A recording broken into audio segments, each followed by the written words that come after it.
1, 2, 3, 4.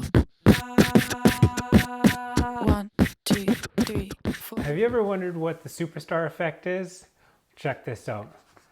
Right, so the superstar effect is to do with how some people act or behave in the presence of someone who they deem has an aura of greatness about them. It could be someone who's famous, revered, gifted, or accomplished. And it's that level of superstardom which makes some people start acting weird and doing things out of character. They get flustered or mesmerized by the stature of an individual. And it's essentially because they have this person on a pedestal. So I think it's normal to act a little bit awkward around something that is somewhat out of your depths, like standing at the edge of a precipice, which is a cliff. You get these butterfly feelings that run over your entire body, kind of like falling in love. And it's hard to just act normal because it's not normal, it's different. I don't know if you've ever tried to act normal, it just doesn't work. Yeah. So just to flip the script for a moment here, on the other side of the coin, we have the quote unquote superstar, which is a person whose light shines noticeably bright. And so in understanding the impact that their presence has on others, it is possible to mitigate this so-called superstar effect by remaining relatively low key, meaning not asserting their dominance and thus allowing others to shine. And the beauty of this is that in the presence of somebody like that, when people feel comfortable around you, they actually have a tendency to perform better than usual. They raise their game up.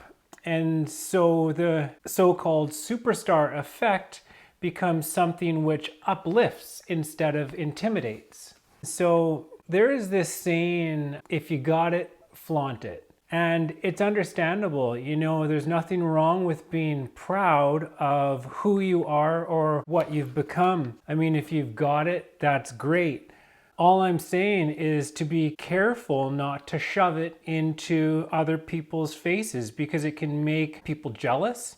And even though that's not your problem, it is your burden. Thus, it is your responsibility to practice humility in certain situations. So if you shine bright, just be careful not to overshadow other people's light, or it may have the opposite effect than is desired. And so back to the starstruck person, this whole thing only happens because you're inside of your head. And so, of course, there is only one way out. But at the end of the day, I think what's important to realize is that no matter who or what you think a person is, they are just that. A person just like you with thoughts, feelings, struggles, issues, and insecurities. They're no better or worse off than you or anyone else. It's all perception. And so I leave you with this. So long as you have the mindset that others are either above or below you, you will always be mediocre. But once you make the choice to value all things equally, then you exalt your own status to that very same level as well, because we are all superstars. 1, 2, 3, 4.